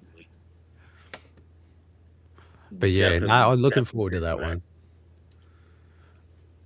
It's This is my guy KB. What's going on, brother? KB. And recently, he and I did a show where we ranked all of the Spike Lee movies. So please go back and check that out, especially if you're a Spike Lee fan. I had a blast doing that. But yeah, I had lots and lots in the Coyote for hours in the morning, Saturday mornings, weekday mornings before school. It was on, and it was just on all the time. Yeah, even though we only had a few channels back in the day here in Australia, it's like reruns on every channel, like morning. Damn, we only had a few channels, but day. it was on. Yeah, I wouldn't be surprised to have seen the majority of them as myself as well. It's just classic slapstick humor. Like you can't go past it. What was I going to say? So we have Mortal Kombat coming out on the 8th to look forward to, and we have the Mandalorian and Grogu on the 22nd. So we'll have to plan episode 4 after that, so we can come and talk about those two. Yeah, you absolutely. going to see both? I am definitely going to see Mandalorian in theaters. Yep. Um, and what was the other one? I Mortal drew a Kombat. blank. Mortal Mortal. Kombat. There, Yeah. there you go. Yeah. Yeah. Maybe, maybe not. That one it depends. But definitely going to see Mandalorian and Grogu. That's absolutely. I do want to see the new Mortal Kombat movie. I'm just not sure if I'm going to get to a theater. Oh, Um, right. No, because my youngest daughter Lucy's a big Mortal Kombat fan, so we are teed up, rare and ready to go. So we'll be there first day okay, okay. to go see More that than one. likely, I And will be. My yeah, wife. She's not into the Mortal Kombat games, yeah. but she likes the Mortal Kombat movies. Oh, okay. So we'll more than likely go see it. But we're both big fans of the Mandalorian, so we'll definitely go see that. Yeah, no, yeah, me and Les love Mandalorian. We used to love the show, so yeah, we're definitely going to check that out. So, two movies to go to this month, which is good. And speaking of movies, you went and saw the Michael Jackson movie. I haven't had a chance to yet, so I I did. want to hear your thoughts, mate. What was it any good? I'm not seeing a lot of great reviews out there. That's been the controversy is that the reviews are looking bad, but fans love the movie. Oh, it's that Um, classic chestnut, right? Okay. yes, yes, yes, yes, yes. It's one of those things where, and I kind of wrote about this on my letterbox, and I talked about it in my out of theater reaction, is that if I'm looking at it purely from a critical standpoint, and narratively, there are a lot of issues with the movie, and there are a lot of things that it kind of brushes by or speeds through. Both good and bad things, not necessarily just bad things, right? It's just Yeah. both good and bad things. We're kind of flying through this thing, and the focal point is Michael versus his father. The butting of heads and the power struggle between them over Michael's life, and so to that end, we get Michael kind of as an underdog character, even though we know he's Michael Jackson, but they still manage to make him an underdog in this movie, which is cool. Yeah. And his nephew actually plays him, and his nephew does a fantastic job. Oh, Not wow. just it's not it doesn't feel like just an impersonation. It doesn't feel like just an impression. It feels like he's actually embodying the character, which was great. And he carries that through all the scenes, including the performances. And the performances are outstanding. And we all know Michael Jackson's music, so we know what the songs are. And he pulls it off. Yeah. And as long as he does that, fans were gonna love it. And he did that. Fans loved it. So that's where I am. Is like narratively, I know it's got issues, but I still really got caught up in watching it. And there are shots, and I've seen this in other people's reviews since. I've said it because I didn't watch any before I did mine. But yeah, there's scenes when you're just staring up at the screen. It's like, oh my god, that's Michael Jackson. That's not this kid Jafar Jackson. Um, but I since seeing the movie, then I've gone back and kind of read a little bit more about what's been happening behind the scenes with this movie and why it is the way it is. Because one of the things that is there's not much of a third act, and that's because they had to scrap it. So we talked about well, when we were talking back and forth, or when we were sending messages back and forth, it's like they edited out the allegations, of Yes. him, child sexual allegations and all that. Yeah. And it wasn't really the fault of the filmmakers. They actually filmed that, and Yes. then right, but then find out there's this settlement with one of the people who had accused Michael Jackson that they couldn't be mentioned. So then they kind of had to scrap everything. And then there's even more that's been kind of edited out or reshot. Diana Ross was a big part of Michael Jackson's life as a youngster, but apparently the way the film was framing things and from stories of other people who were around, Diana Ross doesn't come out looking so good here. And Oh. she opted out of the movie. She legally opted out of the movie, so they had to remove her scenes because there's actually still shots going around with someone playing Diana Ross. Oh, I wow. forget who the actress is, but yeah, so that got pulled out of the movie. Um, Janet Jackson, his own sister, didn't want anything to do with the film. Yeah, I've Uh, seen something where she absolutely pans it. There's she puts out like a statement or something, and she absolutely tears the movie to shreds. Yeah, and her, I mean, she's got problems. She basically is twofold. She thinks they're exploiting Michael, and she also thinks that this is just Jermaine, her one of her other brothers, Jermaine, just kind of using this to push his son Jafar, who plays a role in the show business. Right, okay. Like a launch pad for him sort of thing. Yeah, yeah. So she's kind of pissed about that. So she doesn't appear in the film. His older sister Rebe doesn't appear in the film, and then all of his brothers, they're just kind of, they're like part of the set practically. They're barely there. They barely have any lines in the movie. Yeah. But all that said, though, like I said, if you like Michael Jackson's music and you go there to see, a recreation, a believable recreation of his performances and his music, this does that. This gives you that, and people walk out of the theater feeling great because they got to see what they came to see. Yeah, And yeah. I'm one of those people. So, and while I recognize the problems, I'm still good with the movie. Yeah, it's kind of like Bohemian Rhapsody for me, the Queen movie. Like, they kind of brush over some things that are a little too touchy, and some Mhm. things are out of whack and this. But as a movie, it's a fun watch. If you love the music, well, then yeah, that carries you through, and you see those iconic moments they recreate and all that sort of stuff. It's not necessarily a accurate interpretation, but it's an enjoyable interpretation. Sure, they have a Right. couple of testy little things, little spiky things about certain people, but not to the extent that it probably was. And I suppose that's what they've done here. They've kind of nerfed it, as they say. They didn't show all the hard edges of what really went on. Yeah. But I tell you what, can you imagine if a director's cut come out, had all that stuff they've cut out? Can you imagine the amount of people that would want to It, see that? oh, a lot of people will want to see that. I don't think that'll ever see the light of day, though.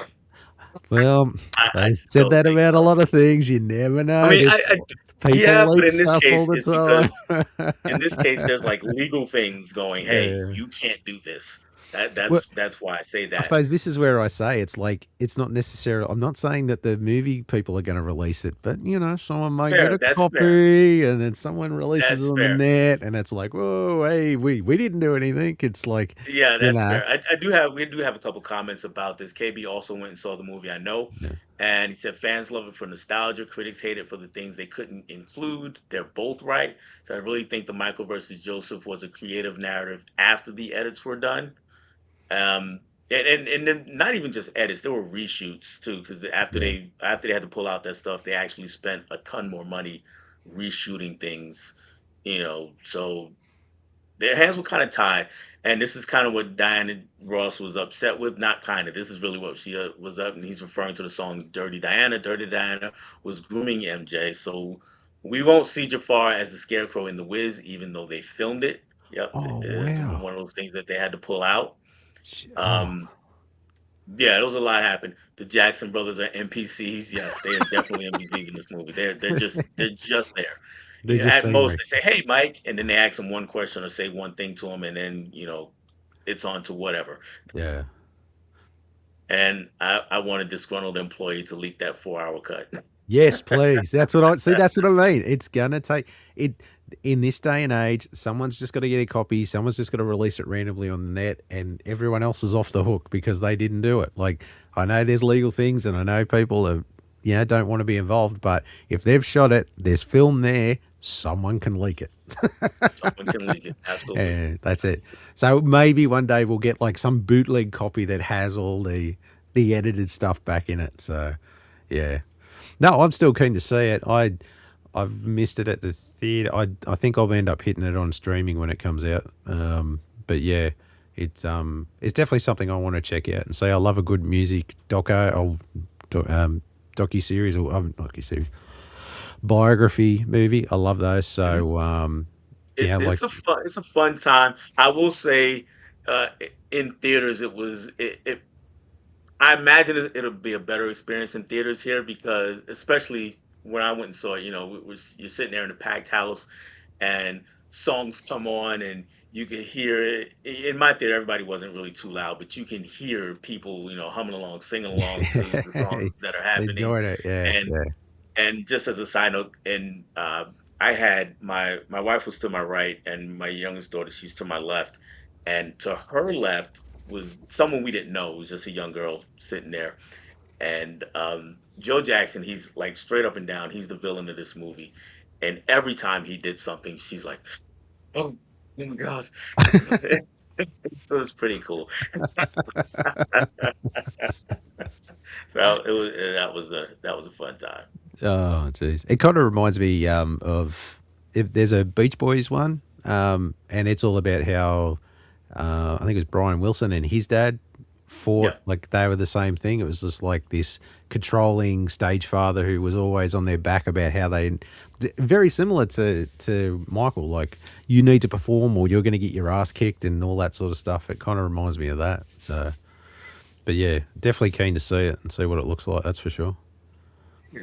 Oh yeah, I think you'll enjoy it, especially if you Yeah. like Michael Jackson music. Oh, yeah. And I was who a doesn't fan like like Michael everyone Jackson else was. music? Yeah. Yeah. You know, Right. Who like doesn't yeah, like it? pull all of the other stuff aside.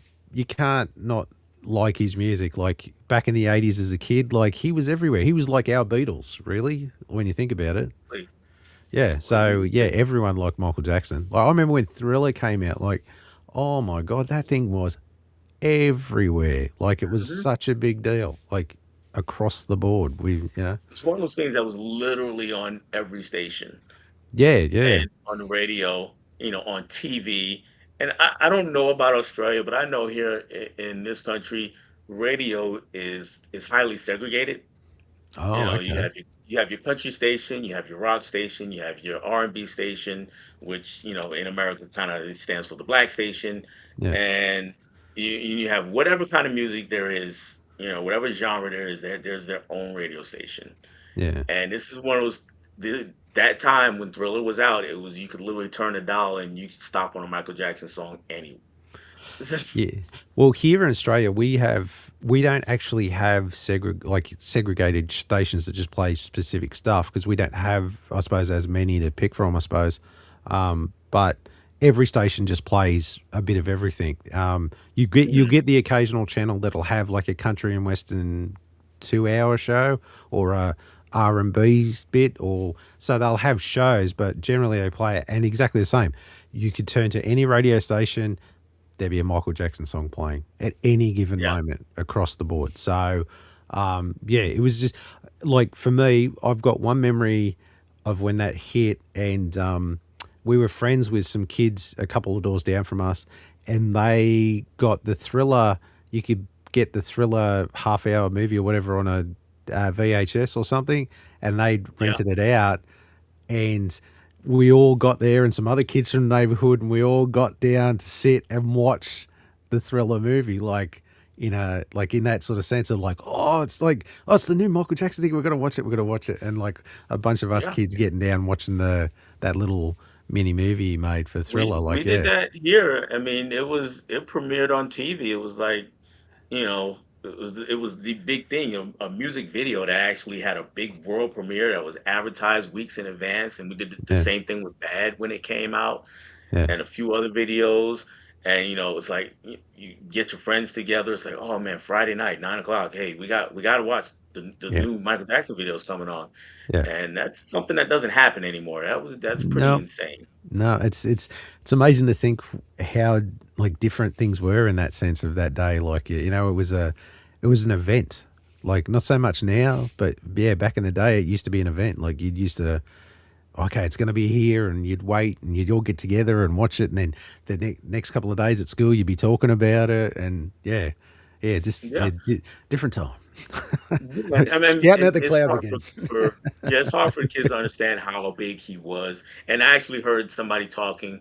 I can't remember who it was. I'm sorry. Not that they're going to see this, but if they do, I apologize to you. But they were saying one guy. It was two young guys, and one was saying that Taylor Swift is as big as Michael Jackson was, and the kids like the other one's like no. And the example he gave, he said, "Look, you know, Michael Jackson and Magic Johnson used to play for the Lakers, and they had some sort of friendship. Not like they were really, really close or anything, but they had some sort of friendship. And Magic used to invite Michael Jackson to come out to games, and he didn't come for a long time. And finally, he showed up one day, and they had to stop the game. They had to pause the game because he was in the building, and the fans were going so crazy because he was in the building. Yeah. And he said, compare that to Taylor Swift, who goes to football games every week, and nobody bats bats an eye. So that's Some the people difference in boo. how. Some people boo her. Yeah, some people even boo her. Yeah. Do you have one more comment for Michael from KB? He says Coleman Domingo did a good job, and everybody's loving Coleman Domingo's performance, and he's a great actor. And I was so distracted by his makeup, because they really went out of their way to make him look like Joe Jackson, and I just thought it was just too much. And like his, his, I could just see the prosthesis. As soon as he walked on the screen, I was like, oh, it's too much. I don't know if you saw Leonardo DiCaprio in J. Edgar. Did you see Oh, that yes, movie? yes, yeah. And I thought it was the same kind of deal. The makeup was just, holding the performance back a bit. You're too So not focused that he, on that than his actual performance sort of yeah, thing. and it might be a me thing because everybody else loves his performance, and I'm like, I mean, he did what he was supposed to do, but it just looked like he was, fighting against the makeup. And so That can maybe I'm happen. wrong, and maybe he'll get an Oscar nomination out of it at the end because everybody's loving this performance. So He's good for him. And I love Coleman Domingo, so there's no shade on him. It's just the way. he's makeup's going to get supporting actor award. Yeah, possibly, possibly. That's a real possibility. All right, so Um, any well, go ahead. Go ahead. Did you have something before we went on to the next no, thing? no, no, no. That covered everything we were going to talk about Michael Jackson. So what have we been watching? So have you been watching Daredevil season 2? I have been watching Daredevil season I 2. haven't watched the latest episode. I ran out of time. I really did.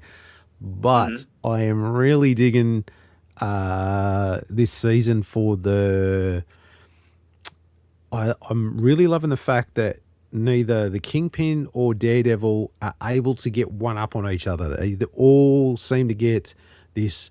Daredevil will get just that little bit ahead, but then Kingpin will get one back, or Daredevil will fix this, and then he's created like it's this constant. You're just waiting to see who's going to get that bit ahead, who's going to get that one up on each other. I'm really digging that.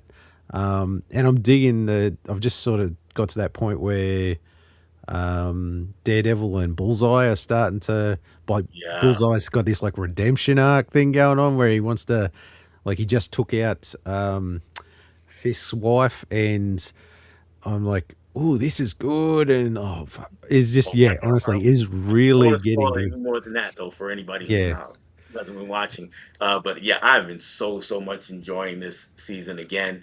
Um, for whatever reason, the Marvel TV shows, for whatever reason, they're honed in on Daredevil and they always get it right. they You know, do. a Yeah, lot of the other characters are hit or miss. But yeah, they got this right. And you're right. That chess match between Fisk and Daredevil is amazing to watch. And then you add in all these other characters to add to that, and with Fisk as mayor, he's got all these other things pulling at him also. And while he's trying to still be kingpin as mayor, it's fantastic. I'm really digging Bullseye. He's Yes. really, he's like that For me, it's the diner. diner scene was Yes, crazy. sorry, I was just trying to think what you guys call it. Diner. That's right. That Yeah. diner scene.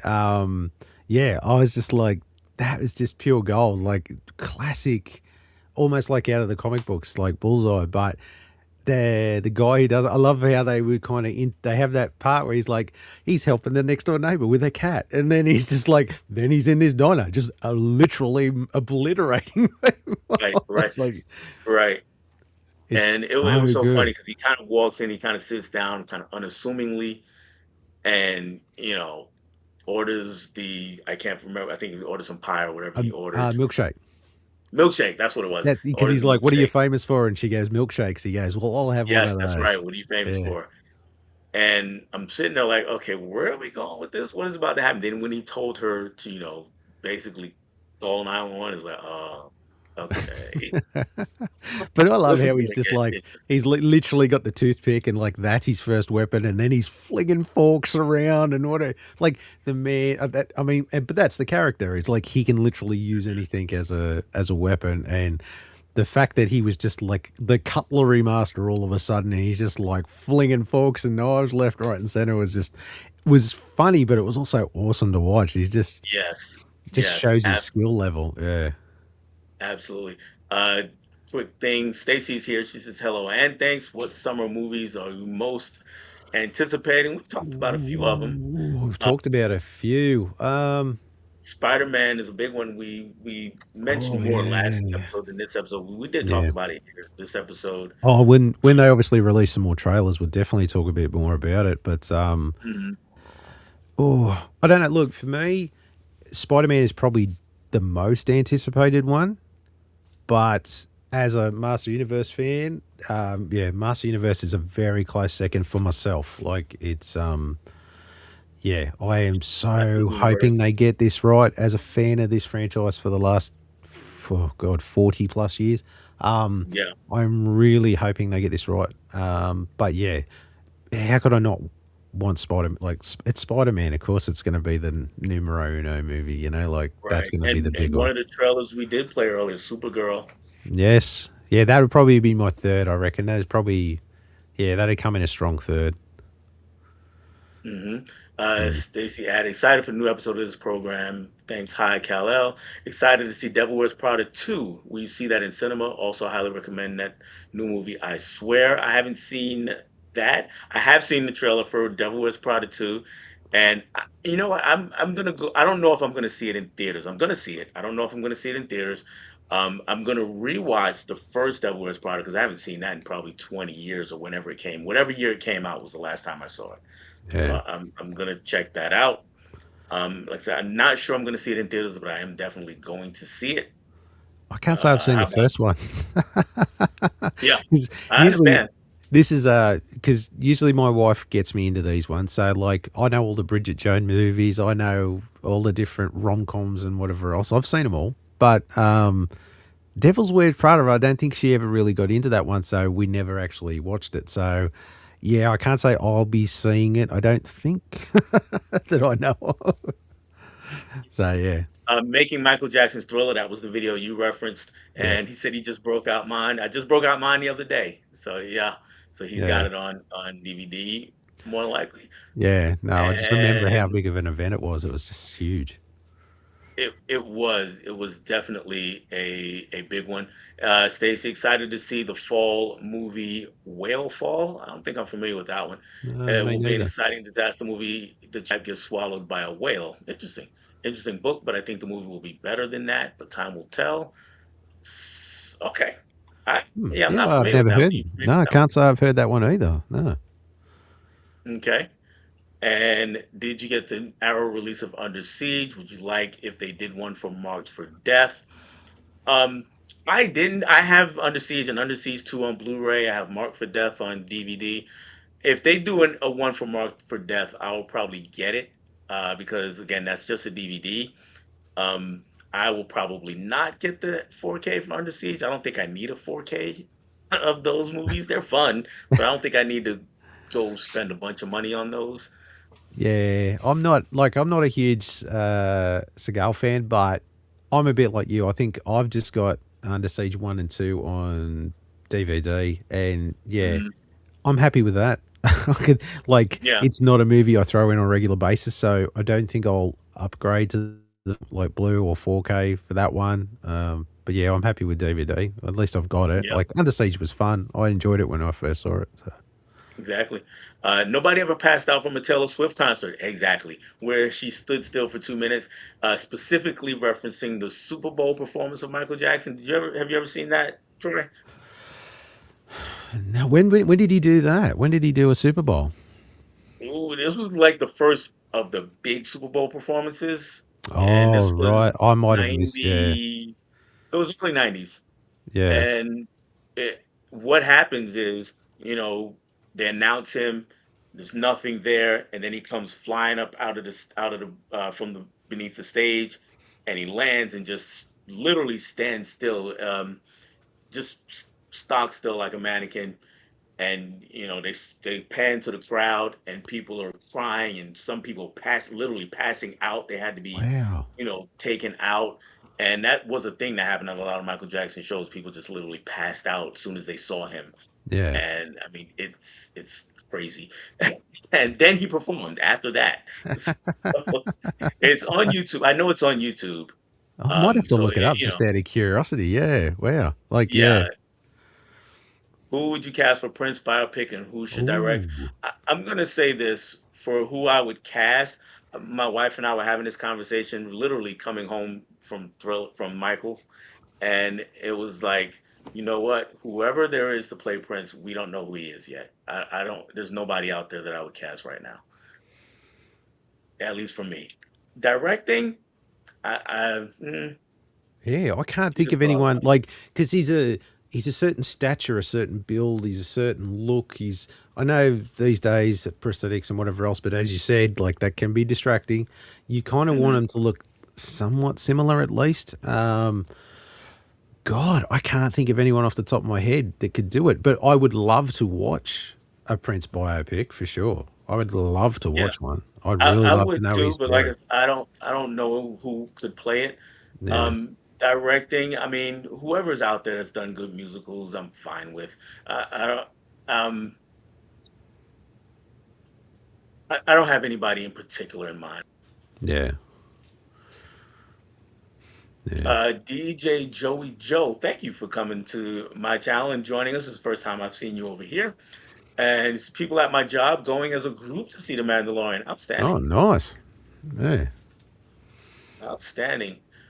Most excited for the new Mike Lee movie. I'm not familiar with Mike Lee off the top of my head, though I probably am if I look at his IMDb page. You might have to let us know what movie that is.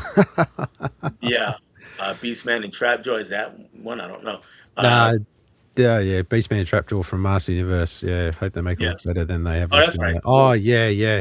No, I mean, I think they look pretty good in the movie. Trapjaw, especially, he's one of my fave characters, and I think they've done him justice. He looks good, and Beastman looks a lot better than the Beastman did in the Dolph In Lundgren the other movie. one. That's for sure. Oh, yes. Okay. I swear that's the Tourette's movie. I highly recommend that. That's the documentary about a guy with Tourette's.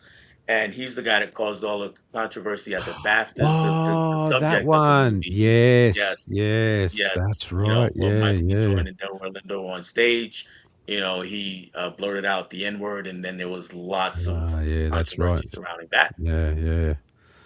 Love the show. Love the show, and you do a good. Thank you, Stacy. Oh, Really, thank really you. appreciate Yeah, it. we're trying. We're trying. Favorite 80s comedy scenes.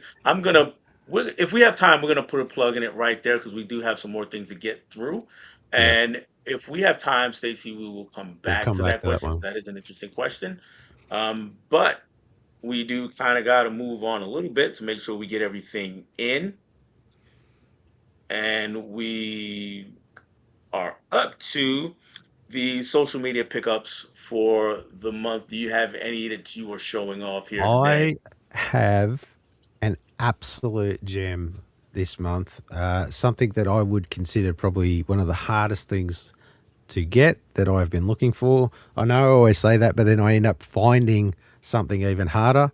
And it's something I didn't even really know existed because something makes me feel like there was a fever dream that this actually existed in a physical media copy, but I found out there was. And that is, look at that bad boy. Oh, let me give you the spotlight here so I can see what's going on here. Oh, Generation X. Oh, okay. Generation X on a good old That VHS. VHS. The only way you Wow. can get a actual copy of that movie, because they never released it on DVD. And what makes this even more special is this. It's a promo copy that has, when you are finished with this, please return immediately to Roadshow Entertainment after use. So whoever got it didn't. and Somebody didn't return sold it, it to huh? me. Somebody And did not not only return it. that, of how rare this is, because I remember seeing this at a video shop, and I got it, watched it, took it back, and within a week it was gone. They didn't have it out on the shelves anymore. So I don't know what happened, at least here in Australia. And this was a promo release for Warner Brothers Movie World here in Australia, which is a theme park, and they do all of the Marvel and DC and stuff like that. Yeah, apparently they had this as a promo thing there, where like on TV screens or something, and this was only a promo thing because it says available in October. It's like you worked at a video store, you used to get like those promo things and stuff that you'd play. Well, that's one of these ones, and to think that I've been looking for this since then. So that was early 90s. As I look for the I forget exactly 96. I've been looking for a copy of this since 96. Cassette, a VHS set or DVD. To get it now, 30 something plus, 30 years later, and Yeah. I only paid $30 for it. That's Wow. including postage. I thought for sure more people would be after this, but this has got to be probably one of the most collectible things in my collection now. It's because you cannot get it anywhere else like that. So I am No doubt. super chuffed with that one. When it comes to superhero collectibles, that is up the top. Yes. Yes. Uh, I haven't seen It's going to be a prized collection piece, that one. To like I said, because I try and pride myself in having official releases, everything, no bootlegs. I've got a bootleg. I've got a rip on my hard drive that I acquired from the internet. But to have an actual proper physical release, I'm just like, it doesn't get any better than that from a collector's point of view. So, yeah, super stoked about that. How about yourself? What did you get? Well, before I do that, we do have a correction of me because I said it was a documentary, but it's actually a biopic. So Oh, it's not a documentary for I Swear. And the Mike Lee movie is Hard Truths. okay. And so it's Mike Lee's last movie. So yeah, I will keep that in mind. And for me, just a couple. The big thing, and I showed this in my last haul, was really, and I haven't even taken the price tags off of it yet. Volumes 1 and 2 of the X-Men cartoon Ah, cool. Yes. from back in the day, and I got this from someone on Instagram. Actually, I bought this steelbook. I had the movie on Blu-ray, and this is actually a 4K version. Though I'm gonna be honest with you, it's kind of a Frankenstein deal. So this is actually a Blu-ray steelbook for Wonder Woman, Oh, it's nice. but Yeah. when you open it up, because this is why I bought it, there is actually a 4K disc right Oh, there. nice. The double bunger.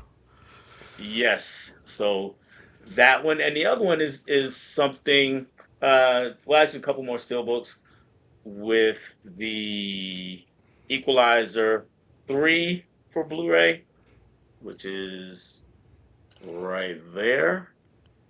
Oh, because you're on your Denzel Washington hunt at the moment, aren't you? I am on my Denzel Washington kick and Gran Turismo, Oh, that's the which is one. Oh yeah, that is Orlando a Bloom. Yeah. really, really fun movie. Oh, okay. I haven't seen that one. I'll have to give it a watch. Yeah, it's really fun. I don't know if you've ever played the game or not, Yes. but they capture a Uh, lot.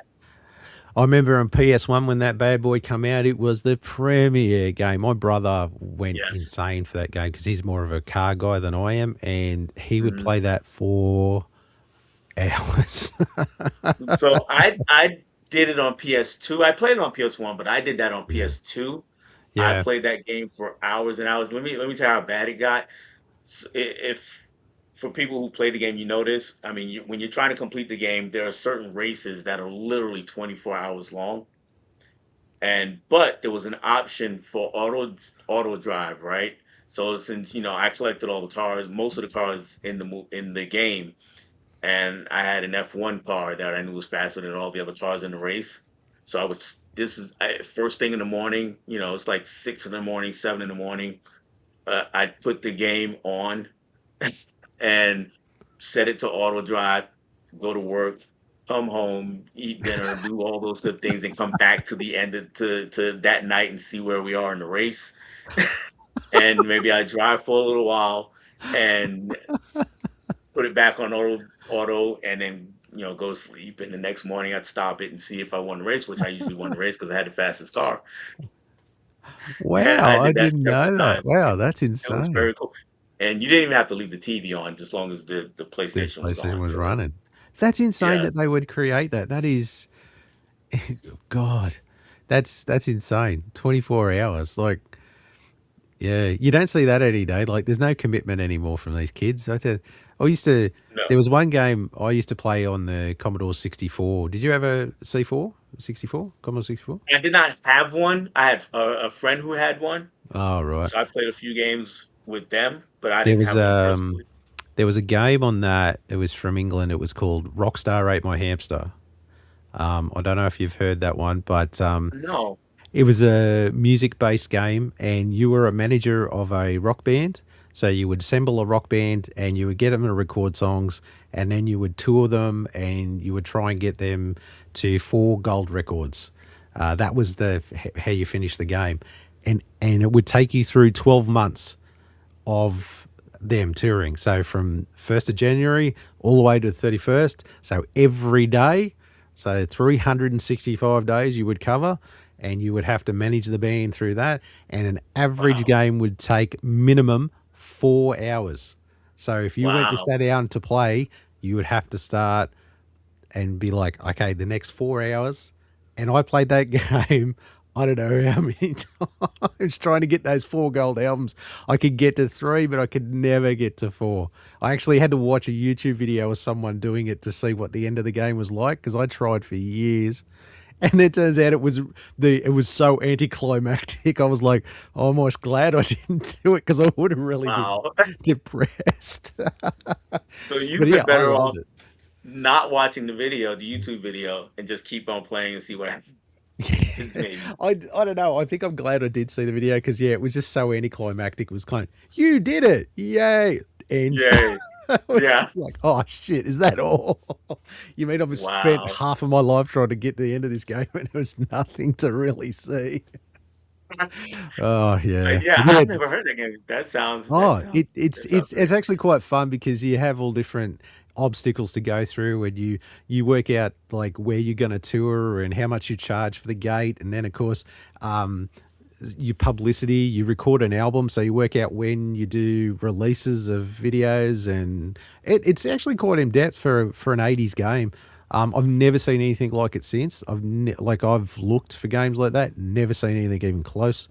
But yeah, I don't know. It was just something about it. It just really grabbed my attention as a music fan, and yeah, I loved it. It's so good. But yeah, if you ever get hold of a 64 emulator, definitely download it. I've got it on my emulator inside. I just never have 4 hours to I have sit and never play heard it. that. That's cool. That Yeah, is I so cool. recommend it. I recommend it. Joey says, I swear I saw a Generation X movie on the Sci-Fi Channel years ago one Saturday. I stopped watching halfway through. Yeah, it's not good. Look, don't get me wrong. It is an absolute terrible movie. I Some of my most collectible stuff is terrible, but just the rareness of that, to actually have a physical copy of it, is next level. And the fact that that's a promo copy, no less, too. I think that just adds that little extra to it for me as well. It's because I can't imagine there'd be too many of them out there. Okay. Stacy giving us some more praise. I love it. Great camaraderie between the two hosts. Pleasant to watch. Many YouTubers take note. Thank you, Stacy. Appreciate There we that. go. Much appreciate it. And then she asked, would you like a Metroid movie? A Metroid movie. Oh, To see I'd what they give it do. a They're watch. making movies out of Yeah. everything. So why Oh, not? well, yeah, I was surprised they haven't tapped that sort of resource like that. Like, think of some of those old games that they haven't. I mean, God, they've done a Lego movie, Mario movie, you name it, Battleship movie, Minecraft like movie they did. Minecraft. Yeah, Metroid. Why the hell not? I reckon that'd You know actually what? be pretty cool. two 80s games I would love to see, and they're on along similar lines, but Space Invaders and Defender. Oh, I think Defender, yes. those would be cool movies. I think they Yeah. could be. Yeah. Oh, And I just think, yeah, yeah, there's she's so many actually out heard there. of Rockstar Ate My Hamster and Maniac Mansion. I don't know what that is either. Maniac Mansion. That one's a bit of a stretch for me, but yeah, yeah, no. Rockstar Ate My Hamster and Skate or Die. They were my jams on the Commodore 64 back when Mhm. skateboarding was massive. Yeah, Skate or Die. I used to love that one as well. Okay. Let's go ahead to the this or that. All right. So I think you went first last time, so Okay, yeah, you can go. You can go I'll first hop in this there time. this Yeah, time. yeah, And right. I think what you did last time is I have a theme here. Ah, cool, cool. I've got a theme again. Yeah, yeah, yeah. Okay. My theme is real Neanderthal like and simple. Who would win the fight? Who would win the fight? Okay, this is good. Yeah, who Right. would win the fight? So not the better movie or TV show or anything like that. Who would win who So, would like win the fight? the character, which character would win a Yes. fight? Okay, And cool, one cool. of those we actually skipped over something and we'll talk about that but they're involved in here. So Oh, but you'll know as soon as I say it. But the first one is not but RoboCop or Terminator. ooh, that's a tough one. Um, ooh, I'm gonna have to. Oh, depends. Okay, well then the question: which Terminator are we talking? The T1000 or the I'm thinking T2000? on Or the OG we're Terminator. gonna go OG? Right, yeah. Okay, OG. Yeah. Yeah, yeah. Um, my heart says RoboCop, but my head says Terminator.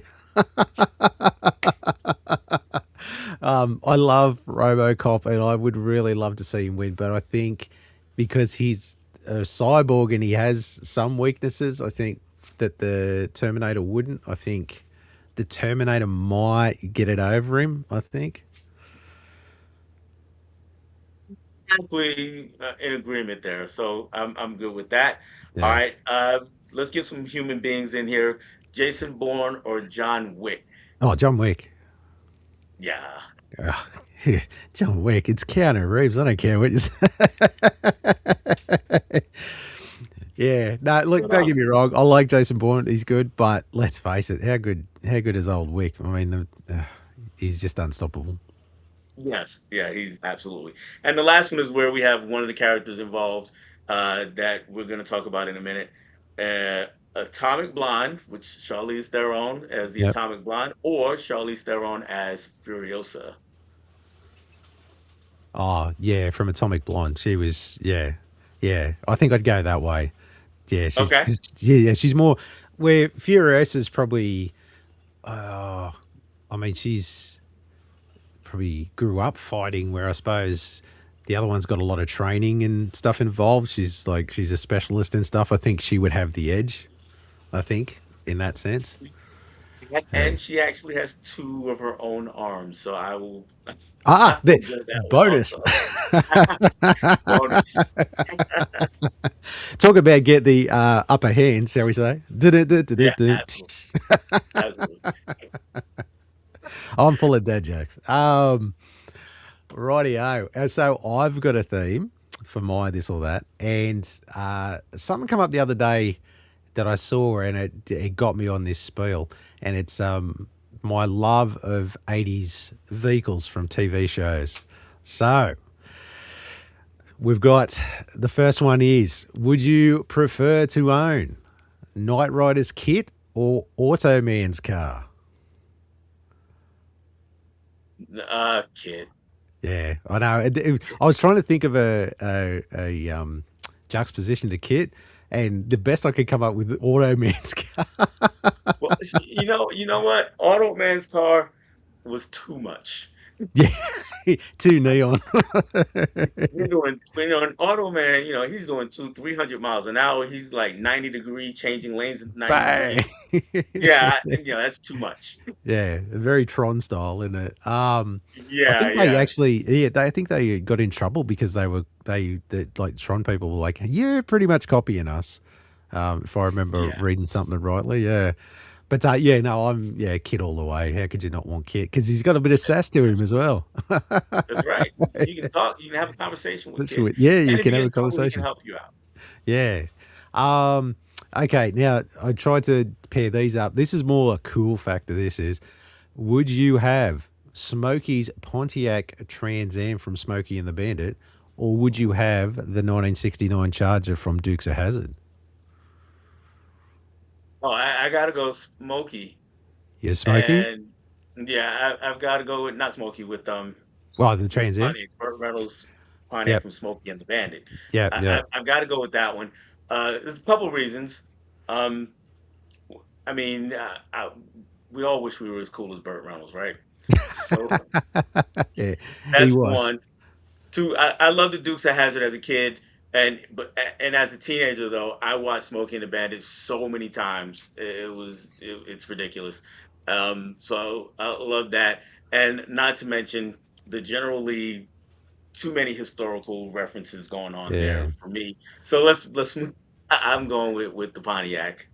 I'm with the Trans Am. Yeah, look, I'm a big Dukes fan, and I'm like, obviously, I'm not up on that history thing so much with the flag and stuff. Sure, that like it could do without it, but just that orange Charger and what that meant as a kid, watching the Duke boys get around and jump and Mhm. whatever else. I don't know. For me, that has a sweet spot for me, aside with any sort of controversy. But Yeah, yeah, I'd and probably go. like I said, I love the Dukes of Hazzard as a kid. I watched it all the Yeah, time too. So no shade towards you and no hard feelings or anything like that. And even in the if you watch the movie they made, I want to say '05 or so. yeah, with Actually, Johnny Knoxville and Sean and William Scott. John Scott, yeah, they actually talk about it in that movie, the Confederate flag and all that. And Yeah. I thought that was funny. That was cool. Yeah. Yeah, no, I think because I grew up on that. Don't get me wrong, I watched Smokey and the Bandit, but yeah, it's definitely for me that Charger was a childhood car. And now this one, now we're taking it to the air. Would you pick Airwolf or Blue Thunder? Tough one. I might say Blue Thunder though. Oh, okay. You're going to go Blue Thunder. I am a Yeah, diehard Airwolf fan. I yeah. love that show with Jan Michael Vincent. Loved it. Ernest Borgnine. I honestly, I It's a was good there.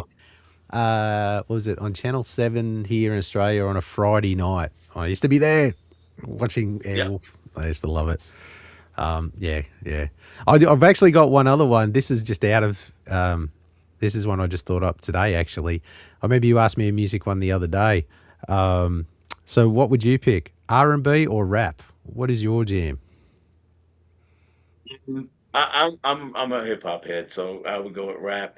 Yeah, But I love both.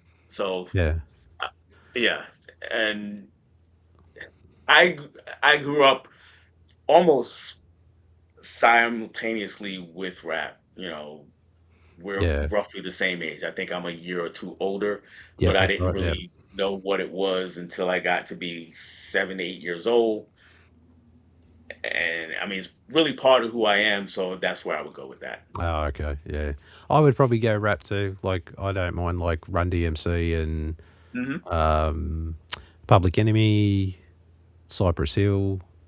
I, don't- it's Okay. I listen to those like not on the regular, but like if I had to pick raps because I'm a big heavy metal fan. But yeah, I Yeah. do enjoy some of that rap stuff. So I'd probably go that way myself actually. If you are or not familiar, I'm not sure, Yeah. but one of the big Public Enemy crossovers was the Anthrax did a version of Yes. Yeah. Bring the Pretty much. Noise. That's Outstanding. actually what got me into Public Enemy was Anthrax's love of Public Enemy. So yeah, that's kind of what introduced me to Public Enemy. I didn't know about them until Anthrax did their Bring the Noise crossover, and then I'm like, oh, who are these guys? Yeah, Oh yeah, shit! great stuff. Actually, these guys are pretty good. Yep, yep. Um, Yeah. we're gonna move quickly because we're actually running out of time. Oh wow! Shit, here we are. So I do want to get your thoughts on Atomic Blonde before we move into the last bit. So Um, you said you watched that was your yeah, homework to watch. that was homework because you said because I hadn't seen it, so I quickly watched it. So my quick take on it is don't do what I did and have it on and do things while you're watching it because you'll miss parts of the story, and when you get to the end, you're confused, like I was, and going, "Hang on a minute, wasn't?" But he was, but I thought she was.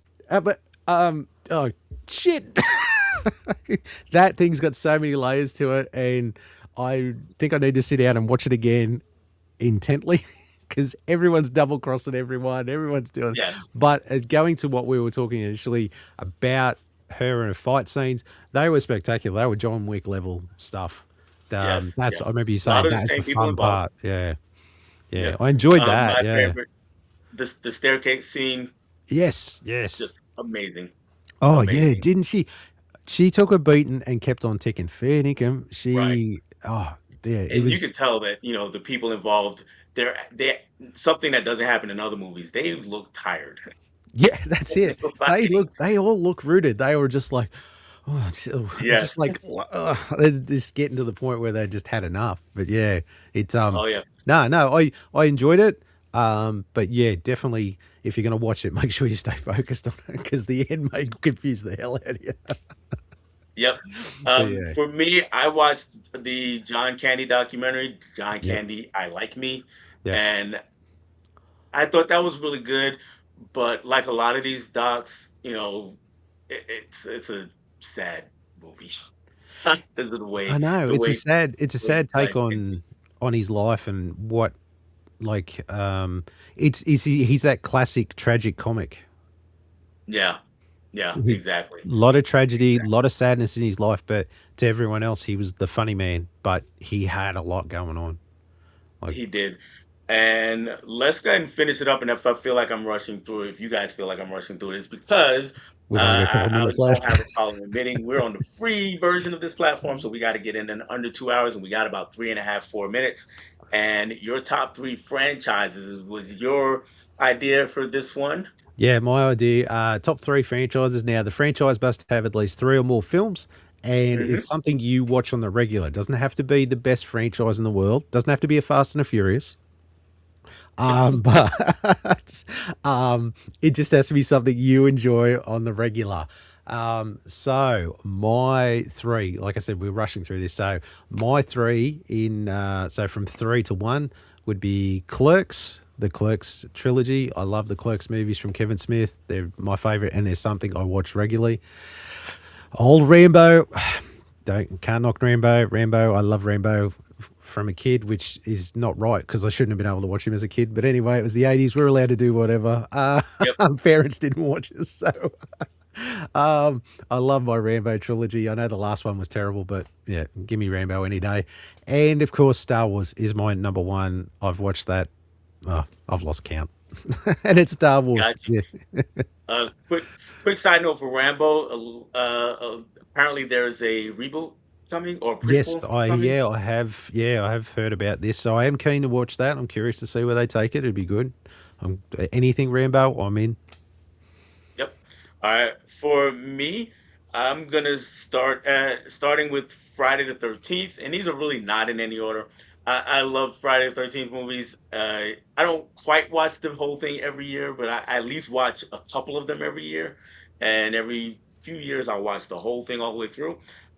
Next thing, I, I want to say the MCU, but but it's made up of so many different moving parts. So if Yeah, we're yeah. not counting that, I'm just gonna dial it all the way back and not even and leave Marvel and go to the Dark Knight trilogy. Oh, Watch okay, that yeah. all the time, and then I'm with you. Star Wars, love Star Wars. We grew up on Star Wars. That was our thing. Like, yeah. I don't know too many Gen Xers that don't love Star Wars, you know. That was our Yeah, yeah, that is our thing, and we're gonna have to end it there, and that's yes. it because we got everything in. Yep, just. Just we just made it, and we're gonna do this again next month over Yes. on Troy's channel. Yes, we will. Yep. Um So what have you got coming up? Anything exciting coming up on your channel? I've got a movie swap coming up in a couple of weeks, and somewhere in there we got that thing going on with Mega Mike coming Yes, up. yes we do. I Yes, forget the date. I'm not looking at it right now. it's But there my somewhere. movie swap sub media reviews. Kiara is the person who runs that channel. She's going to be on here with me.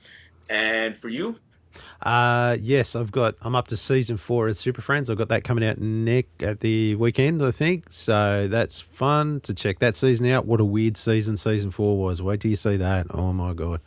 I didn't okay. realize how weird that one was. Um, then I'm gonna hit some pulp action with the Rocketeer. I'm gonna give that a look. I'm gonna Oh, check out an old school 80s cartoon. Do you remember Hero High? no, I don't. Yeah, it's an I don't think old I do. 80s cartoon from Filmation, I think. I'm going to give that one a watch. And I had a request to go back and check out the old Green Hornet series from 1940. So I'm going to give that a watch as well. So I'm going to I review just bought those. that, and Yeah, I you only am just bought gonna. those too. And the Yep, just strikes bought again. those. So Yeah. I'll watch those, and I think we either just or we're about to get cut off. So I'm gonna sign off. Everybody, come check us out next week. Bye bye, guys. Bye. See you.